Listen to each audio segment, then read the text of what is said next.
You just introduce yourself, Ed, and just say your name and where you were born.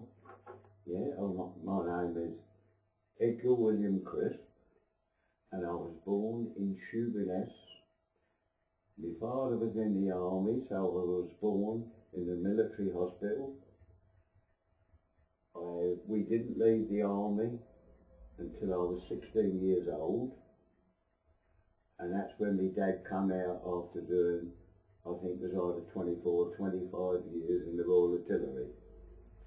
And when he came out, he was doing the same work as a civilian in the civil service as what he was doing, because nearly all of Shoeburyness Garrison, which was Royal Artillery, was the experimental establishment. They used to send all the shells that were made and guns from Woolwich Arsenal down the River Thames to what they call a barge pier at Shoeburyness, and they was unloaded there, and they were fired out mostly from Foulness Island, loaded there, and they were fired out mostly from Foulness Island, which is all owned by the government still, mostly from Foulness Island, and then they used to fire them out, and they used to go out and pick up the shells when the tide went out. Right. Could you just tell us how old you are? How old I am? Yeah. 83 next Monday, the 15th of January. Right, yeah, cool. Could you tell us how old you were when you joined the Navy? Yeah, I joined the Navy in April 1939, and I was born the 15th of the 1st, 24.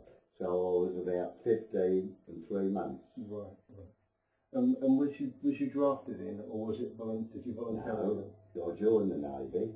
You had to go up and you asked. And I went there. My father had to sign a paper that I had, if you did anything wrong, was you willing with it as a boy.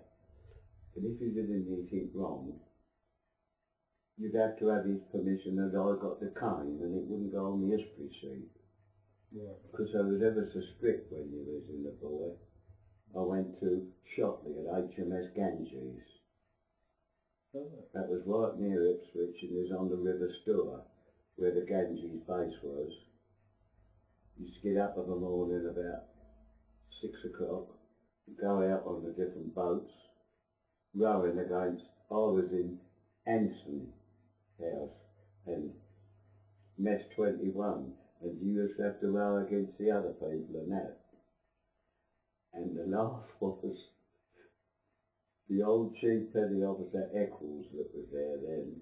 He used to say when we was pulling so he could win, pull your little bath buns. He said, pull as if he was pulling a black man off your mother. If you said that today, you know, he'd have been drummed out of the Navy. But it was a good life. Yeah. Yeah. So you enjoyed I would have stayed at the Ganges a lot longer if the war hadn't have been declared on September the same year. So when you was in the Ganges, what was you doing? I mean, what was your main operation? What was your role in the Ganges? You was learning seamanship in the morning, right, and you went to school in the afternoon. Yeah. That was all. A lot of it was seamanship work and that. So you didn't sort of, you weren't engaged in any sort of like fighting or anything like that, or Not until the war broke out. Yeah. So, can you, when the war broke out, can you remember your first actual, when you were first? Yeah, I think it was about December.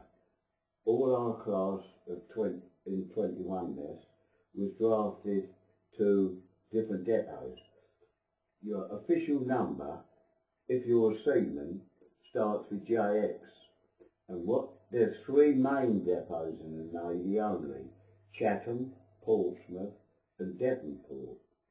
And luckily I got Chatham, which was near my home, but some of them were drafted to Devonport and Pompey.